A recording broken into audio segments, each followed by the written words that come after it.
Telugu Desam party నుంచి ఆ party అధికార ప్రతినిధి శ్రీనివాస్ చౌదరి గారు లడ్డూ వివాదంకి సంబంధించి ఈరోజు సుప్రీంకోర్టు చేసిన వ్యాఖ్యలు దేవుణ్ణి రాజకీయాలకు దూరంగా ఉంచాలన్న వ్యాఖ్యతో పాటు విచారణకు ముందే రాజ్యాంగబద్ధ పదవిలో ఉన్న వ్యక్తి ఇలాంటి వ్యాఖ్యలు చేయడం సరికాదు, భక్తుల మనోభావాలు దెబ్బతీసేలా వ్యవహరించారు అంటూ ముఖ్యమంత్రి చంద్రబాబు నాయుడిని ఉద్దేశించి చేసిన కొన్ని వ్యాఖ్యలు. అది తీర్పులో ఉన్న ఇంగ్లీష్ టెక్స్ట్ని మీకు చదివి వినిపిస్తున్నాను. వెన్ యూ అంటే బ్రాకెట్లో వాళ్ళు ది చీఫ్ మినిస్టర్ రాశారు. When you hold a constitutional post we expect gods to be kept away from the politics. If you had already ordered an investigation, what was the need to go to the press? The lab report came in July, your statement came in September and the report is not at all clear అని ఒక comment చేశారు.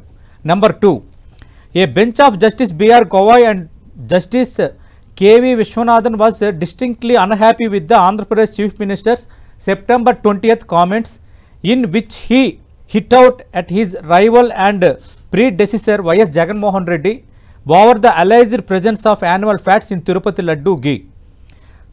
The matter was then directed for Thursday afternoon, which was the court warning the Chief Ministers against the hattrick of unnecessary comments అని కొన్ని comments చేసింది. దీనిపై మీ స్పందన ఏంటి శ్రీనివాస్ గారు?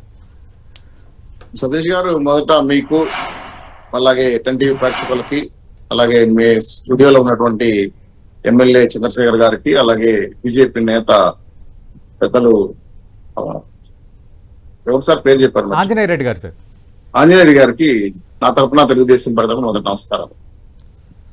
ఈరోజు సుప్రీంకోర్టు చాలా కీలకమైన అంశాలు బయట పెట్టింది. న్యాయస్థానాన్ని మేము గౌరవిస్తాం కాబట్టి దాని మీద కామెంట్స్ వెళ్ళదలుచుకోవాలి. కానీ మొగుళ్ళు కొట్టి మొగసాలకు ఎక్కడం ఇదేనేమో. మీరు మీ తల్లిగారో మీ ధర్మపత్ని అన్నం చేస్తే తింటే రుచి వేరుగా ఉంటది, బయటికి వెళ్ళి మీరు భోజనం చేస్తే వేరే రకం. తిరుమల తిరుపతి దేవస్థానం లడ్డు తయారీ గత 5 ఏళ్లుగా ఈ ప్రపంచంలో ఏ భక్తుడిని అడిగినా నాశనం అయిపోయిందని చెప్తారు. నేను చెప్పడం కాదు, ల్యాబ్ రిపోర్ట్లు, ఎన్డీడీబీ రిపోర్ట్లు, ఇక్కడ సిట్ రిపోర్ట్లు ఇవన్నీ పక్కన పెడదాం.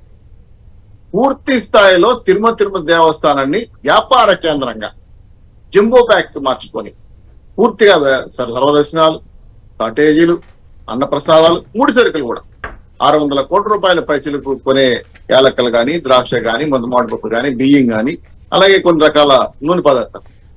సార్ నేను ఒక మాట అడుగుతాను, రాష్ట్రాన్ని ధ్వంసం చేశారు, జనం భరించారు, ల్యాండ్ పైన దోచేసుకున్నారని కాదనట్లేదు, దేవుణ్ణి కూడా వదలండి, నాకు అర్థం కాలేదు.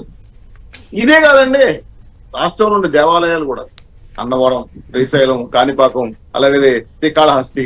సార్ బాధ కలిగించే అంశం ఏంటంటే లడ్డూ నాణ్యత లేదు అని వైఎస్ఆర్సీపీ నాయకులు చెప్తా ఉంటే ఎలా నాకు అర్థం కాలేదు. యావత్ భారతదేశం ఈవోలకి జైవోలకి అప్పుడు చైర్మన్ చెప్పారు. మీ వై సుబ్బారెడ్డి ఏమన్నారు? 1000 రూపాయలు కళ్యాణోత్సవం చేసేయండి, 5,000 వేలపాటు పట్టించారు రేట్లు. ఇంత దుర్మార్గంగా దేవుడికి లాభాల కోసమా మీ లాభాల కోసం చేశారా? సరే, మా చంద్రశేఖర్ గారు ఒక మంచి పాయింట్ రైజ్ చేశారు. జూలైలో చంద్రబాబు నాయుడు గారు ముఖ్యమంత్రిగా ఉన్నారంటే అప్పుడు ఈ ట్యాంకర్లు వచ్చాయి. టెండర్లు ఎప్పుడు పాడారు సార్ చెప్పగలరా? మార్చి 12. ఎవరి నాయకత్వంలో? మీ మాజీ చైర్మన్ కరుణాకర్ రెడ్డి నాయకత్వంలో అప్పుడే అప్రూవల్ ఇచ్చేశారు. ఇచ్చిన వాడు ట్యాంకర్ డెలివరీ అవుతున్నాయి. మేము 18, 14 ట్యాంకులు పైకి నీకు పంపించాం. మరి మీరు కూడా పంపించారని చెప్పారు కదా, పంపించేటప్పుడు ఎందుకు పంపించారు చెప్పలేదు కదా. మా చంద్రశేఖర్ గారు ఇంకో విషయం కూడా దయచేసి తెలుసుకోవాలి. తిరుమల తిరుపతి దేవస్థానం ల్యాబులు లేవండి, డైరీ ఉంది, ల్యాబులు లేవు, ఏదో నామినల్ టెస్టులు అంటారు వాటి. ఇవన్నీ కూడా పక్కన పెడతాం. సతీష్ గారు, మీ మనస్సాక్షి పెడతా స్ట్రైట్ గా 5 ఏళ్లుగా బంతుల్లాగా, క్రికెట్ బంతులాగా లడ్డులు నమ్ముతారా మీరు? ఇప్పుడు వచ్చి లడ్డు కొంతేనండి లడ్డు బాగుందో చెప్తారా? న్యాయంగా మాడుకున్నాం సార్. సామాన్య ప్రజలు ఇప్పుడు మా చంద్రశేఖర్ గారు మాట్లాడి సామాన్య ప్రజలు ఏమనుకోండి చెప్పుకుంటాం. ఇప్పుడు బ్రహ్మాండంగా ఉంది లడ్డు అని చెప్తున్నారు. గత 5 ఏళ్ల క్రితం బ్రహ్మాండంగా లడ్డు దానిపస్తాలు బాగుందని చెప్తున్నారు. మరి దీంట్లో ఒక లాజిక్ ఉంది సార్. ఏంటంటే డిక్లరేషన్ అవన్నీ పక్కన పెడతాం. 4 లక్షల లీటర్లు చాలా, దీన్ని దయచేసి మీరు కూడా చెప్పాలి. రికవరీ చేసే డైరీలకు మాత్రమే టెండర్లో పాల్గొనే అర్హత ఉంది. ఈ నిబంధనని ఎవరు గవర్నమెంట్ లో మార్చారు సార్? మీ గవర్నమెంట్ లోనే మార్చారు. కనీసం ఏఆర్ డైరీకి ఆవులు లేవు, పాలు సేకరించే శక్తి లేదు. ఎవరో మీరు లోకల్ గా ఉండే డైరీలతో సిండికేట్ అయ్యి ఏమంటారు, సిస్టర్ కంపెనీ లాగా పేరు ఏఆర్ డైరీది, ఆల్ఫాస్టా కంపెనీ పేర్లు పెట్టుకొని ఇక్కడ ఏదో వైష్ణవ డైరీలు అంట లోకల్ గా తీసుకొచ్చుకొని నాసి రకం ట్యాంకర్లు ఆయన మన మాజీ ముఖ్యమంత్రి గారు మరి ఆ స్క్రిప్ట్ రాసింది ఎవరు మీరు అడగాలి. 4 లక్షల లీటర్లు రికవర్ చేసే డైరీలో 3,600 నెయ్యి ఒక ట్యాంకర్ సప్లై చేస్తుంది. ఆ ట్యాంకర్ లో పామాయిల్ ఏదో జంతువుల ఆయిల్ కొవ్వు కలిసిందని చెప్పారు. అవి స్పీకర్ కూడా కవర్ చేసేదాన్ని, ఎందుకంటే పామాయిల్ తిన్న ఆవులు ఏమైనా ఉంటే అవి కెమికల్స్ వస్తాయి అని. సార్ మీకు ఒక చిన్న లెక్క చెప్పి ముగిస్తాను. 30 లీటర్లు తిరిగితే 1 లీటర్ నెయ్యి వస్తుంది సార్. 3,600 ట్రక్ ఉన్న నెయ్యి ట్రక్ ని అంటే 36,000 ఆవులు పామాయిల్ తాగేసాయా సార్? ఇదేమైనా నాకు అర్థం కాలేదు. ఇంతకన్నా ఘోరమైన విషయం ఏంటంటే ఎన్డీడీపీ అది సెంట్రల్ గవర్నమెంట్ నిర్వహించే ల్యాబ్ అది. అవును, ఎవరైనా మీరు కూడా చూడండి సార్, మీరు కూడా ఒక టానిక్ కొనండి, తన కాస్ట్ ప్రికాషన్స్ ఉంటాయి సార్. ఈ మంది ఇంత ఉంటుంది, ఇది ఇంత ఉంటుంది, ఆయన కూడా కొంతమంది పని చేయొచ్చు. అది నామినల్ ప్రికాషన్స్ హెచ్చరికని ఇస్తారు సార్. మెడిసిన్ రిపోర్ట్ లో వెనుక ముందు కూడా కొద్దిగా ఉండదు, సెట్ చేసుకోవాల్సిన అవసరం ఉంది. అది ఏ రిపోర్ట్ కామన్ ఇస్తారు. వాళ్ళు చాలా క్లియర్ గా ఇచ్చారు. అనిమల్ ఫ్యాట్, లాడు, పంది మాంసము, పామాయిల్, కోడిగుడ్డు, వైట్ ఉన్నటువంటి కొవ్వు పదార్థము, గోధుమ పిండి, ఇలాంటి కలిసి అని క్లియర్ గా చెప్పారు. మేము మాకు ఫస్ట్ ఇచ్చిన రిపోర్ట్ లో మాకు అర్థం కాదు అన్ఎక్సర్సైజ్ లో, అంటే ఏదో పర్సనల్ కెమికల్స్ డైరీ భాషలు ఇచ్చారు. ఆ రిపోర్ట్స్ మీకు చెప్పక్కర్లా. లాస్ట్ లో మళ్ళీ రిపోర్ట్ చేసాం, ఎందుకెళ్ళి తిరిగి పంపించి ఇదేదో మాకు అర్థం కాలేదు, కొంత అర్థం అడుగుతున్నప్పుడు సెకండ్ రిపోర్ట్ ఇచ్చారు. శ్రీనివాస్ చౌదరి గారు సరే డైరీ అధినేత వచ్చి శ్యామలరావును కలవకూడదని రాజ్యాంగం రాస్తున్నారు సార్.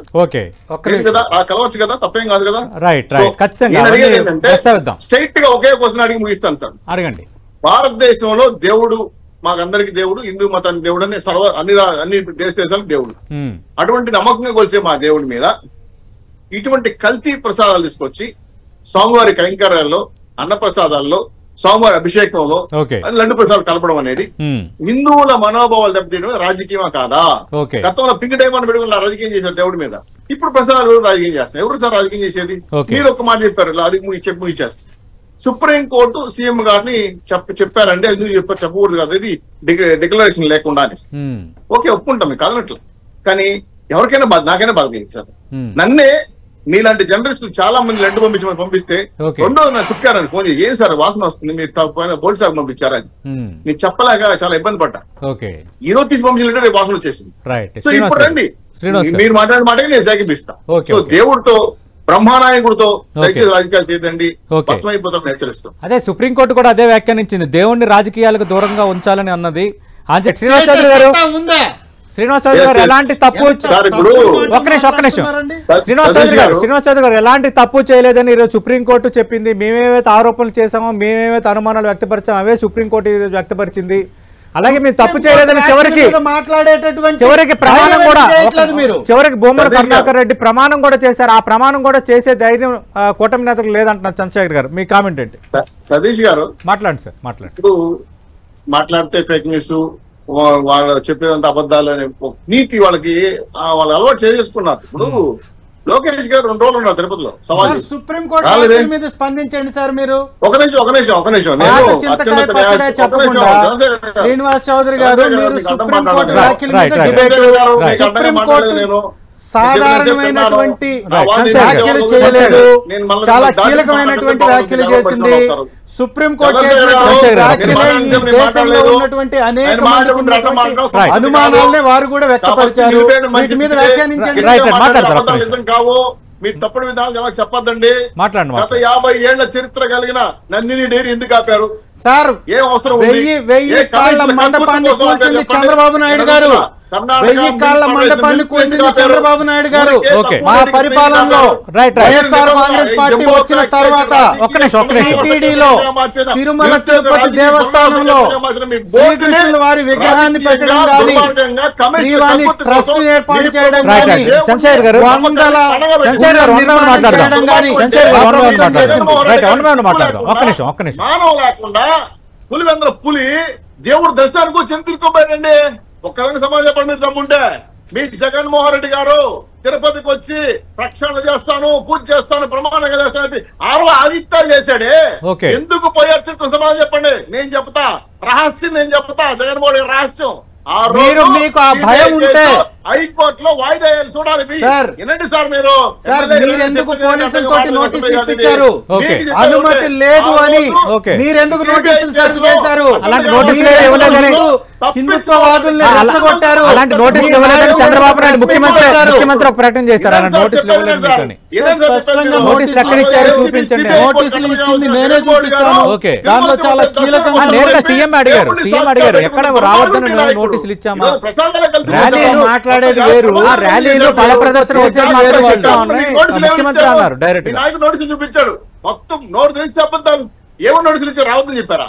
మీకు బ్రహ్మాండంగా చూడండి, సెక్యూరిటీతో వీటి 5 మందితో ఒక్కసారి చూడండి. వాళ్ళని మీరు అబ్దుల్ కలాం గారు సార్ ఒక్క నిమిషం వినండి. అబ్దుల్ కలాం, సోనియా గాంధీ, అబ్దుల్ కలాం గారు, సోనియా గాంధీ గారు, అబ్దుల్ కలాం పెట్టాడు, జమ్మూ కాశ్మీర్ గారు, వాళ్ళకన్నా గొప్పవాడేం కాదు, కానీ వెంకటేశ్వర కన్నా గొప్పవాడే కాదు. అవి కూడా మాట్లాడదాం. ఎవరు చేయలేదండి సంతకాలు, ఎవరు పట్ల సంతకాలు ఎవరు పట్టలేదు. మీకు చరిత్రను వక్రీకరించకండి. సోనియా గాంధీ గారు కానీ, అబ్దుల్ కలాం గారు కానీ, ఒమర్ అబ్దుల్లా గారు కానీ డిక్లరేషన్ ఇవ్వకుండా సందర్శించినటువంటి సందర్భాలు అనేక ఉన్నాయి. చరిత్ర తెలుసుకోండి. రాజకీయానికి ప్రతిష్టను దెబ్బతీయడం మీకే పాపం చుట్టుకుంటుంది. ప్రజల్ని మీరు ఏమార్చినట్టు దేవుణ్ణి మీరు మభ్య పెట్టలేరు.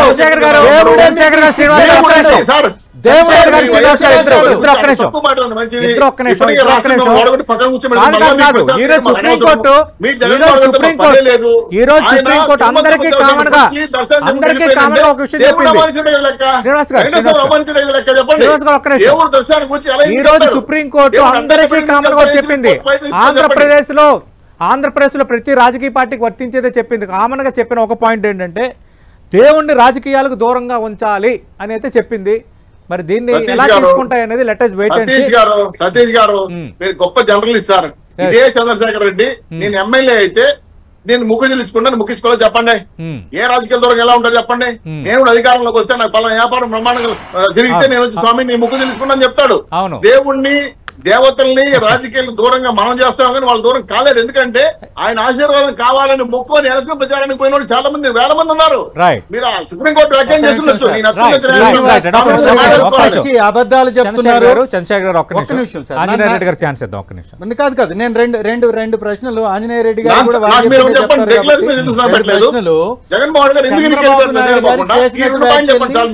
సమర్థిస్తారా లేదా? సుప్రీం కోర్టు చేసినటువంటి వ్యాఖ్యల్ని మీరు ఖండిస్తారా? దీని మీద సమాధానం చెప్పండి. చంద్రబాబు నాయుడు గారి వ్యాఖ్యల్ని సుప్రీం కోర్టు మొట్టకాయలు వేసింది. దీన్ని ఏ విధంగా మీరు శ్రీనివాస్ చౌదరి గారు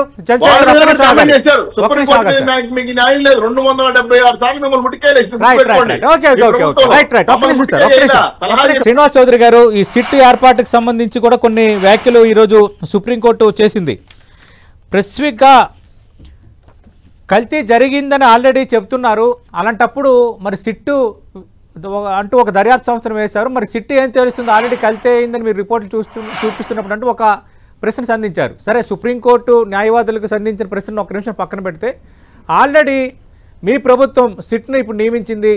ఇప్పుడు సిట్ ఏం చేయబోతుంది అన్నది ఇప్పుడు సుప్రీంకోర్టు వ్యాఖ్యల తర్వాత అందరిలోనూ మెదులుతున్న ప్రశ్న. ఇప్పుడు ఏం చేయబోతున్నారు ఈ విషయంలో? సతీష్ గారు సార్, రాష్ట్ర ప్రభుత్వం ప్రపంచ కలియుగ వెంకటేశ్వర స్వామి భక్తుల మనోభావాలు దెబ్బతిన్న మనసులో పెట్టుకొని మేము ప్రాథమిక విచారణ కోసం సిట్ వేసాం. సుప్రీంకోర్టు వ్యాఖ్యలు మేము తప్పట్లేదండి. వాళ్ళు మాకు సూచన చేయొచ్చు, వేరే కమిటీ ఏమని కూడా చెప్పచ్చు, లేదా కేంద్ర కమిటీ కూడా ఇచ్చు. అంతెందుకు వైవి సుబ్బారెడ్డి గారు నా మీద విజిలెన్స్ ఎంక్వైరీ చేయకూడదు, చేయకండి, కేసులు పెట్టకండి అని హైకోర్టు నోటీస్ చేశాడు. ఇదే వైవి సుబ్బారెడ్డి గారు ఢిల్లీకి వెళ్ళి సుప్రీంకోర్టులో సిబిఐ ఎంక్వైరీ చేయమని ఈయన అప్పీల్ చేశాడు. మేము అలా 2-4 తోటి మాట్లాడట్లేదు కదా. మేము చాలా క్లియర్ గా ఉన్నాం. మాకు సిట్టు రాష్ట్ర ప్రభుత్వం వేసిన కమిటీ అది. వాళ్ళు ఈ రోజు పైన ఈవో జైవోలతో పాటు ఆ ట్యాంకర్ డ్రైవర్ని, అలాగే సిబ్బందిని, అలాగే లోడింగ్ అన్లోడింగ్ సిబ్బందిని, ప్లస్ అక్కడ ఉన్నటువంటి లడ్డు తయారు సూపరింటెండెంట్ లో ఎవరైతే ఉన్నారో వాళ్ళని నేను 2 రోజులు ఎన్కౌంటర్ చేస్తున్నాను. ఆ క్యాట్లాగ్, ఆ క్యాట్ ఎన్ని లీటర్లు వచ్చింది, ఎంత డబ్బు చేశారు, ఏ ప్రసాదం కలిపారు. సార్, ఇక్కడ ఈరోజు సిట్ లో చెప్పిన విషయాలు కూడా నేను కొంత ఫిజికల్ గా తెలుసు కాబట్టి చెప్తున్నాను. చెప్పండి సార్. అన్నప్రసాదాలే కాదండి, లడ్డే కాదండి, స్వామివారి అభిషేకానికి వాడతారు నెయ్యి. అది మొత్తం కెమికల్స్ అయితే బోర్వేరాటికి ఏమి నష్టం వస్తుంది? ఇప్పుడు మా చంద్రశేఖర్ గారు చెప్పారు. నేను ఆయన అభిప్రాయం నేను వ్యతిరేకించట్లేదు. కరుణాకర్ రెడ్డి గారు వచ్చి ప్రదర్శన చేసి మునిగి హారతి ఇచ్చారంట. నేను ఇప్పుడు ఒక స్టేట్ గా ఒక మాట అడుగుతాను. మీ ఆయంలో దేవాదాయ శాఖ మంత్రి, మీ ఇద్దరు చైర్మన్లు, మీ ముఖ్య నాయకుడు జగన్మోహన్ రెడ్డి గారు రండి, మా నాయకులు ప్రమాణం చేద్దాం దేవుడి దగ్గర మోకాల మీద కూర్చొని. తప్పైతే క్షమించుకోమని చెప్పి అడుగుదాం. తప్పేం కాదు, మా దేవుడి మీద నమ్మకం ఉంది. మీకు ఉందో లేదో నాకు తెలియదు. జగన్మోహన్ రెడ్డి గారు ఆయన హిందూ మతస్థులు కాదు కాబట్టి ఉండకపోతే నాకు తెలియదు. ఇవన్నీ కూడా ఏంటంటే సవాల్ చేసుకోవడం వేరు సార్. వాస్తవాలు దగ్గరగా మాట్లాడుకుందాం. ఈ రోజు ప్రపంచవ్యాప్తంగా ఉన్నటువంటి స్వామివారి భక్తులకి మీరు కల్తీ లడ్లు, కల్తీ ప్రసాదాలు ఇవ్వడం కాకుండా మూలమరాటి మీద అభిషేకం చేశారు మీరు. అది చాలా మనిషికి బాధ కలిగించే అంశం. ఇది కాకుండా మేము సిట్ వేసాము, ఓ కమిటీ వేసాం. తప్పు కాదు సార్. ఒక తప్పు జరిగిన చోట వాళ్ళ ప్రభుత్వం ఉన్నా ఇంకే ప్రభుత్వం ఉన్నా తప్పు జరిగిందంటే ప్రాథమిక విచారణ జరుగుతుంది. దాంట్లో మన సుప్రీంకోర్టు పోవచ్చు, హైకోర్టు న్యాయస్థానాలు ఉన్నాయి. మేమే 41 నోటీసులు, జీవో నెంబర్లు, అవసరాలు చేసి ఏమి చెప్పట్లేదు కదా. ఆ రోజు దేవస్థానానికి పెద్ద ఎత్తున హిందువులు వచ్చారు, విశ్వ హిందూ పరిచయాలు వచ్చారు, బీజేపీ వాళ్ళు వచ్చారు, ఆర్ఎస్ వచ్చారు, మామూలు భక్తులు కూడా వచ్చారు. మరి మీరు వచ్చి దేవుని దగ్గర దర్శనం చేసుకోవాల్సిన ముఖ్యమంత్రి గారు ఎందుకు ఎన్నికైన సమాధానం లేదు? ఆయన నోటీస్ ఇచ్చిన విషయం పైన చెప్పట్లేదు. నేనైతే చాలా స్పష్టంగా చెప్పదలుచుకున్నాను. తిరుమల తిరుపతి దేవస్థానం ప్రసాదాలు మేము తింటే గత 20-30 ఏళ్ల క్రితం నుంచి మాకు అనుభవం ఉంది కాబట్టి చేయి కడుక్కోవడానికి అరగంట సేపు పడ్డది. నెయ్యి పోదు మాకు, వేడి నీళ్ళు కడుక్కుంటే తప్ప. అంత అద్భుతమైన ప్రసాదాలు కాలక్రమేణా కల్తీ గురిదే కాకుండా భక్తుల మనోభావాలు దెబ్బతినే విధంగా ప్రపంచవ్యాప్తంగా ఎంతమంది ఇన్ని రకాల నిరసనలు చేశారు మీరు చూశారు.